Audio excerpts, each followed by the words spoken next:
Hey, good afternoon to you. It's 5:06 here, News Talk 105.9 WMAL, where we are making sense of the news. You can join us today, 888-630-9625, 888-630-WMAL. How are the Northern Virginia schools doing? In particular, how's Fairfax County doing? You know their budget for 2025 totals $3.7 billion. $3.7 billion. And yet somehow they're running a big old budget deficit in Fairfax County. How'd that happen? Luke Rosiak is here to discuss. He is an excellent reporter for the Daily Wire. He's an investigative reporter there. Luke, good to talk to you again, sir. Hey, Vince. Thanks for having me. What's going on in Fairfax County these days? Well, everybody's trying to figure out what's going to happen with this $300 million budget deficit. It's either going to be raised taxes, a meals tax.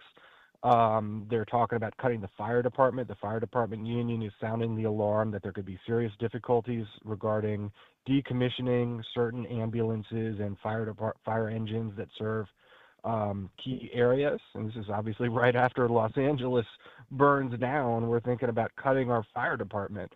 They're talking about cutting park services.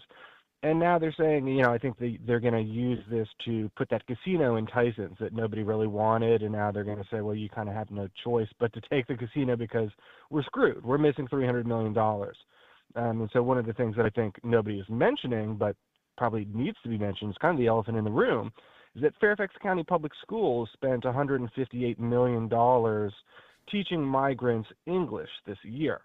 And these migrant costs have ballooned. These are unexpected costs. These are up $70 million from a couple years ago on ESOL, English as a second language. Yeah. So we're really talking about the bulk of the $300 million deficit right there is the $158 million in ESOL.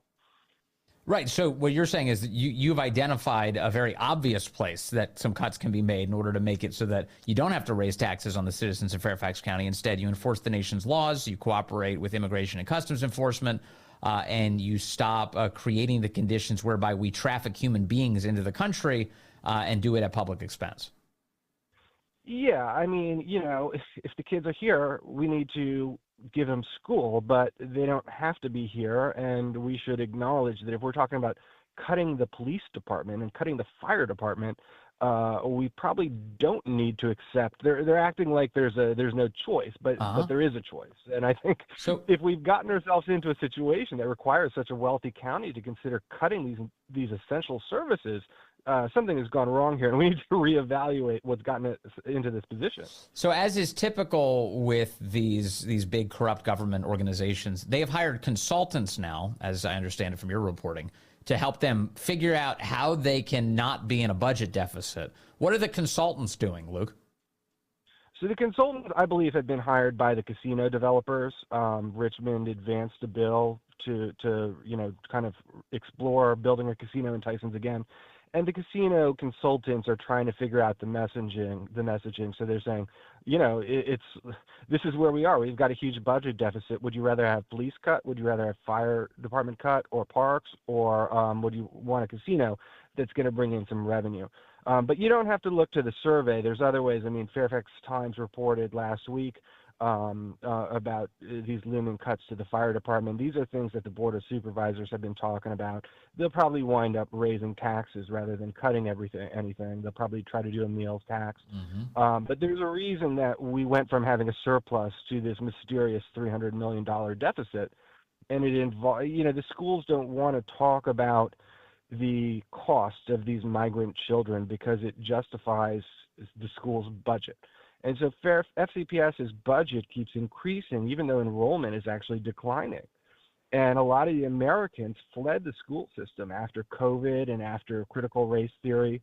They just decided as tax-paying Americans, these schools are not serving us. And so understandably then, if nobody's in the classroom, we don't have to pay as many teachers. And they don't like that. They want to keep getting paid. And so in my reporting on the Daily Wire, I cite from this blog post that just came out from this progressive group connected to one of Barack Obama's top White House guys, where they're giving the messaging to these schools, saying you need to Trump is talking about ICE could potentially go into schools, and I don't think they're talking about raiding schools to round up illegal immigrants. They just don't want it to be like off limits. If there's like a sex offender working in a school, they need to be able to go in. And so the schools are freaking out, and they put out this document that they kind of said the quiet part out loud. They said, we need illegal immigrants in these schools. Let me read verbatim here for a little bit if I can. Immigrant students have helped to keep the public school budgets from shrinking due to declining enrollment.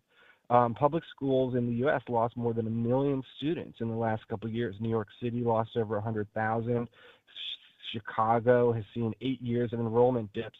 These can lead to significant layoffs. However, English language enrollment has grown, making up for some of the losses and bringing funds back to school districts. New York City Chancellor Banks calls them a godsend. So they're harming taxpayers, but they're justifying the employment of government employees. So they have a pupil replacement theory for the schools, and so the concept is, well, we don't have enough kids. Let's replace them with illegal foreigners, and then we'll sustain our budgets. And then, so as a result, they don't work with federal immigration enforcement. They avoid that in order to protect their honeypot. Is that right? Yeah, that's right. And they're talking about how they're going to kind of obstruct ICE agents if they do wind up coming to schools, and they're going to advocate however they can to make sure the illegal immigrants can stay there. And they're just very upfront about it. They call it financial logic. That's their quote, that it's financial logic that we need open borders because it justifies, but it doesn't, it justifies paying. So by the way, you don't need to replace it. First of all, it kind of conceals the massive discontent that Americans have with school systems. It covers up the enrollment declines, which would be even more dramatic if you weren't literally replacing these students. I mean, and in real life, parents want a situation where there are, fewer pupils per classroom so that their child can get more attention. And so the goal here seems to be the complete opposite. We need to overload our classrooms in order to justify massive budgets, which I don't hear the emphasis being placed on educating children. Yeah, I mean, schools aren't employment agencies for somebody to just get paid because we want to pay them. If there aren't as many children, we don't have to pay as many teachers. Right. But if they can replace even some of the Americans that find FCPS to no longer be the top quality school system it once was, they don't even need to replace them with that full amount of migrants, because the migrants get paid. We spend a lot more on these kids than we do on Americans. FCPS is spending about $20,000 per kid for American. They're spending $25,000 per kid on migrants because they got to teach them English and do all the extra stuff. So it really is just concealing. It's taking money that we don't have, the taxpayers don't have, and funneling it to the school system just because the teachers union members want to get paid. In your reporting, you do point out that the Trump administration this week says that schools are not off limits for immigration enforcement, which is good to hear. One of the problems that we've heard about, Luke, in the Northern Virginia area in particular, but certainly around the DMV, is gang activity by MS-13 and others. It does seem that there is some really good reasons why you might want to enforce immigration law in the schools. Yeah, I mean, there was something that happened way back like 10 years ago at Rockville High School in Maryland where there was like 21-year-old illegal immigrants that, it was alleged that they gang raped this girl in the bathroom. And then later they tried to say it was consensual, which is a weird thing to say, like consensual group sex with a teenager and 21-year-olds in the bathroom. Oh. But it seemed like they were trying to cover it up. And the fact is there are adults in these schools as children, as students, because first of all, we don't know how old they really are when they cross the border. And second, they've made an exception where even if they know you're 21, you can go to these high schools because they say you got to make up for, you're an illegal immigrant. We got to catch you up. You got to learn English and so on. So there are people of legal age who are students and who are illegal immigrants in these schools. The second thing is when you're talking about MS-13 gang members and stuff, you can be a hardened gang member who is 17 years old. I mean, when we're talking about you're going to get it mugged on the street, it's not going to be by a 60-year-old. It's oftentimes going to be a 17-year-old. Teenagers can be hardcore criminals. So I think it's only in those cases that ICE would plan to go in. I don't think they probably want to make it seem like Trump is going to raid schools. I don't think that'll happen, but the idea is it shouldn't be like you can walk into the church and cry sanctuary and then they just are unable to pass through. And somehow these schools think that the law of the land stops at the schoolhouse door. It's too wild. And meanwhile, like in Fairfax County, if you're a Fairfax County resident, you're paying taxes on everything. You're paying taxes to have a car parked in your driveway, and yet yet Fairfax County insists they just don't have enough money to handle the budget. Yeah, and I mean, it's not talking about school spending when we're talking about Fairfax County being this horrible $300 million budget deficit. Most of the county's budget goes to the schools. It's incredibly expensive to educate a student. So they talk about, illegal immigrants, they actually pay taxes, they contribute a lot. The idea that they're paying a few cents in sales tax and that's going to cover educating even one child, it costs $25,000 just to educate one English language learner in FCPS. And even if you tax their parents at a 100% income tax, it wouldn't pay for it. It's a massive money drain on the government. Yeah, well, that's for sure. Okay, Luke Rosiak with the Daily Wire. Thank you for being attentive to all things Northern Virginia and national for the Daily Wire with each passing day. Really appreciate your time today, sir. President Trump this week, among his many great executive orders, he stripped the security clearances of the 51 liars who told us that Hunter's laptop was just a Russian psyop. John Brennan is upset about this. He said the only reason he still had a security clearance was for you and your benefit. Yeah, he said in 2018 that he was going to take my security clearance. My security clearances were never taken at that time. And the only reason why I still had a security clearance, as I have for the past number of years since I left government service, was for the benefit of the government. It was for you. That if the CIA or another government agency wanted to call me in to discuss a classified matter, they could do that. And so it was really for the government's benefit to facilitate those classified discussions with myself, as well as with former directors, as well as other former members of the intelligence community that had those clearances. So, again, yesterday's EO was bizarre. Don't worry. If we need somebody to lie to the CIA, I'm sure we can find literally anyone in Washington to fill that role. Thank you, John Brennan. You are awful. An awful liar who abused your power. You deserve so much more than just having your security clearance revoked. But it's a start. Stay with us. It is the 5 o'clock hour on the East Coast right now, which means just over half an hour ago, DEI is supposed to be DEAD inside of the federal government. Here's Congressman Burgess Owens of Utah making the announcement right at the top of the hour. Hello, everyone. DEI is dead. As of 5 o'clock today, President Trump's put together an executive order that ends DEI so we can once again get back to what makes our country really great. That's meritocracy. So go out there and work hard, work tenaciously, dream big, and know that in the process of doing that, you're going to win. Love it. DEI is dead.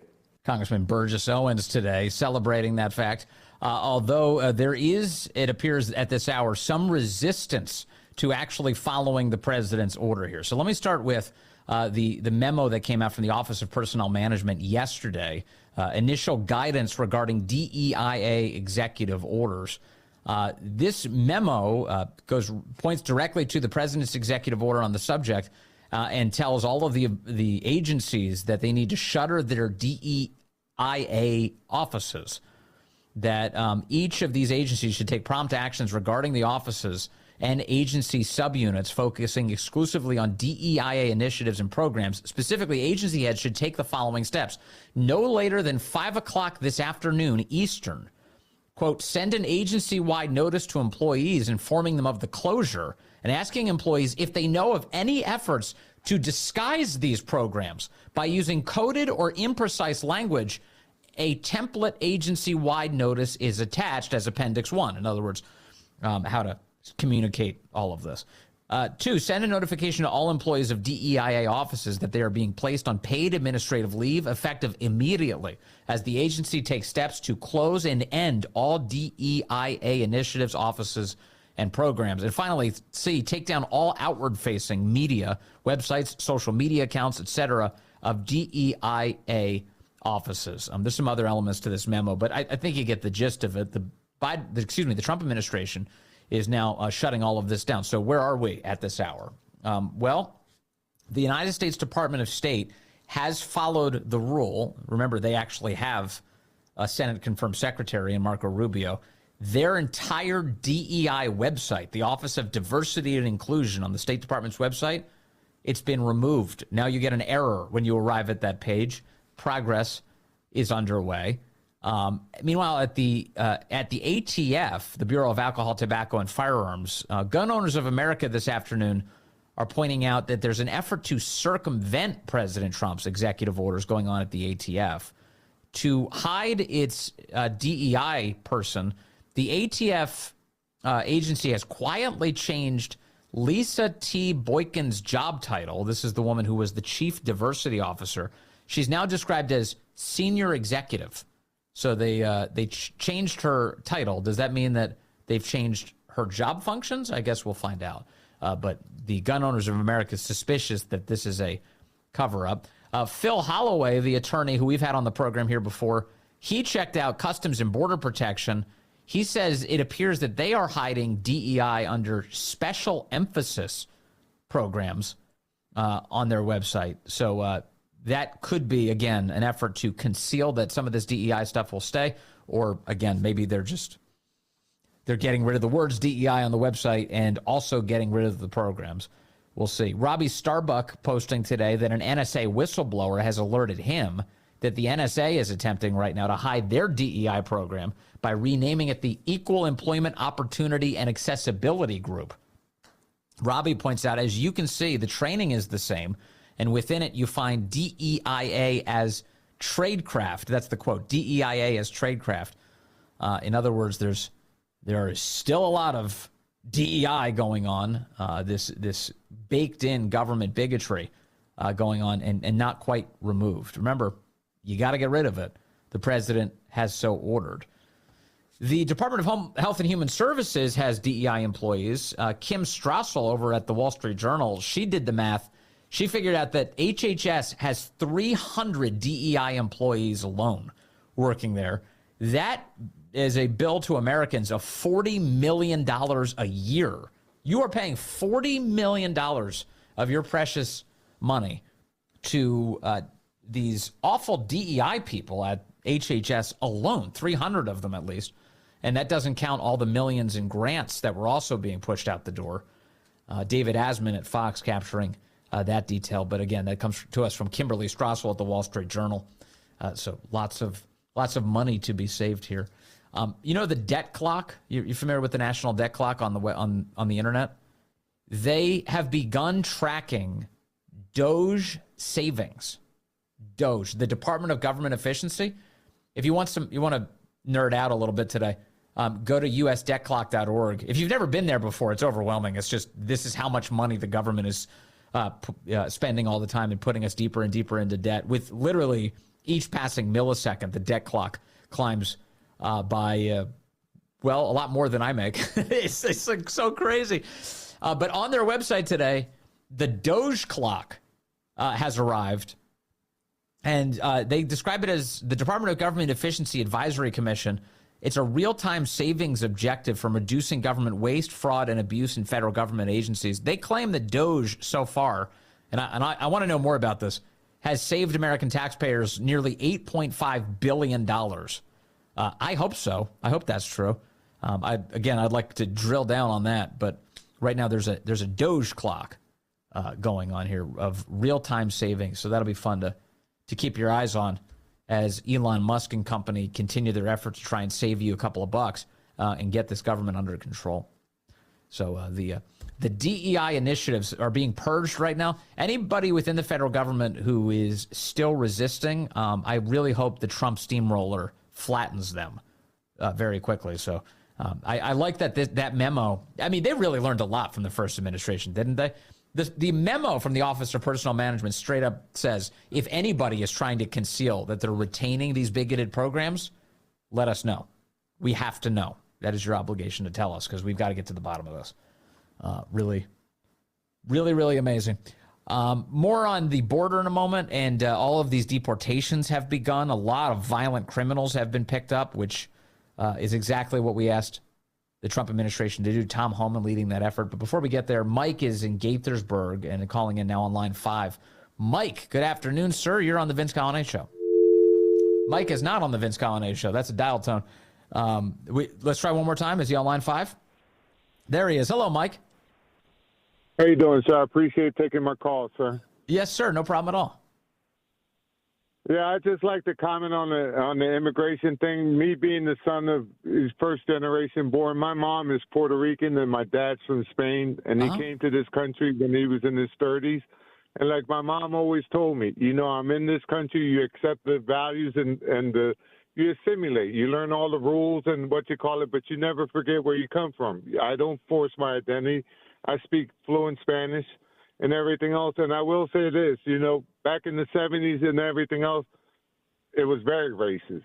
Nowadays, people don't understand, like my dad said, this is the greatest country in the world. You can be anything you want to be. Yeah. And he said, unfortunately, and this was in 1972, so my dad was murdered on Christmas Eve on 1973, and my mom had to bury him on New Year's Day in 1974. Oh, man. I won't go into the details about how the judge said my dad deserved. Well, anyway, like my dad said, this is the greatest country in the world. He said the only problem is that people are turning their back on it. They always have their hand out to America asking for help, but with the other hand, they have a knife in their hand ready to stab us. Man. Which is crazy, Yeah. No, that is crazy. But your dad left you with some good lessons here because, this is, we were talking with a caller in the last hour. What you're referring to is that she was saying that she thinks English should be the official language of the United States, and that shouldn't be a controversial point. And I totally agree with that because I think in order for a country like ours to operate, especially one that's so welcoming in terms of immigration, you've got to ask for a basic deal, which is that you assimilate, that we can all kind of share a culture and that you can be welcomed into it. But without that, that just causes chaos, doesn't it? Exactly, sir, because we're still in the United States, and that's why I feel as though that immigration, that when you do come in, they should be sort of like on probation. They should learn the language and skills, and they get rewarded if they, do the things to better themselves and to better assimilate. Yeah. And I can speak to you right now in Spanish, sir, and one day I'd love to go on your show because I could tell you ways that you can get the reparations on the 26 years, so on and so forth. But I will say one thing about the Russian collusion, sir, and I couldn't understand that it was actually on your show, sir. The Russian collusion that they talked about didn't interfere with the presidential nominee, and this is why the NRA had to leave out of New York. He had made an agreement with 6 bankers, and they called themselves the Right to Bear Arms that were Russians, and they funneled money to the NRA, to $30 million to help Republican candidates get elected. Well, I don't know anything about that. I do know that there was a massive NRA spending scandal, and the NRA had a lot to answer for how it was spending donor cash. And they've really been through it as a result of it, and it was well-deserved, that scrutiny. But the rest of it, I can't speak to any of that, other than to say that the Russian collusion hoax is complete garbage with Donald Trump all the way through. Everything else. Yeah, it was a false. They just didn't like the guy, and it was crazy. These are the very same people that liked him and backed him up. But as soon as he said something they didn't like, all of a sudden, or their friend says you can't like him. Look, I could care less what is, I'll say one last thing. Lyndon Johnson put it the best way. Because he said just like this, his biggest regret was being a racist. And he said, just like this in America, when you become president, it's not what you believe in and what you want, it's what's best for the country. And that's why I got to give Donald Trump, we got to support him best way we can to see what he can do to improve it instead of trying to always damage it. Yeah, totally right. Totally right. And Mike, to your point, and thank you for that. Thank you for your call. On LBJ specifically, let's be honest. I mean, President Trump this week, what he's doing is reversing some of that damage that LBJ did to the country by way of this executive order, the one that I was just talking about, purging all of this racial prejudice and bigotry out of the federal government. Much of it is as a result of LBJ's actions. And this president taking some great steps this week to reverse that and set America on the right course. I appreciate the call, Mike. It's been a wild week. Hasn't it been just a wild few days? And I feel like we're just getting started. And thank goodness he's getting a lot done and he's not wasting time, which is good because you think about, this is it. That was it for him. This is his reelection. He doesn't get to run again for president of the United States. All of his political capital exists right now, and he is accelerating very quickly to use it now. I mean, the left can't even keep up with him at this moment. Normally, when these things happen, in past administrations, you present one major policy change or one piece of legislation and work it through Washington, trial balloons, see how people react, deal with the media fallout. Trump's not even letting him do that. He is just opening fire. He's hitting every shot he can possibly take right now. And the press is having trouble keeping up with it, which is probably in part by design. It's just like, enough with them. I don't need their approval. I don't, care what kind of chaos they want to cause. And in fact, if I can just move quickly, I can stop them from upending my agenda. So anyway, good work this week by the president. And again, at the top of this hour, every federal agency is supposed to be purging all of their DEI websites and staff and putting everybody on ice and on administrative leave. A great start to a great administration. All right, hold on.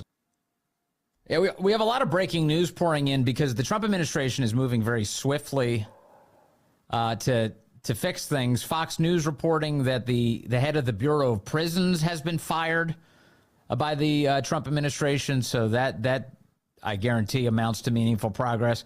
And I saw Riley Gaines posted today that U.S. Citizenship and Immigration Services have now rescinded their COVID vax mandate for legal immigrants to the United States.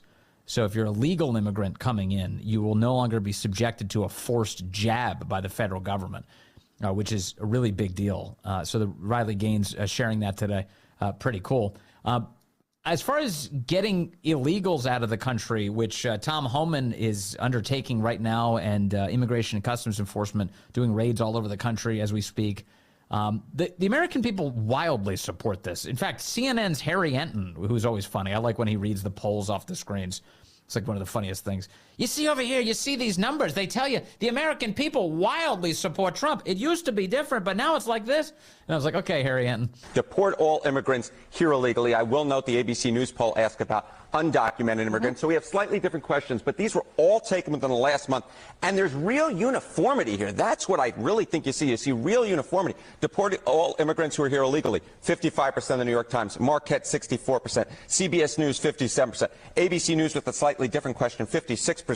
So what you're seeing essentially here is a very clear indication that a majority of Americans, in fact, when they're asked this blunt question, which I believe gets at the underlying feelings, do in fact want to deport all immigrants who are here illegally. There's no arguing with these different numbers because they're all essentially the same across 4 different pollsters. In other words, the American people wildly support the Trump agenda here. And again, it is funny. Harry Enten's kind of like a weatherman for poll numbers. He gets very excited when the numbers are on screen.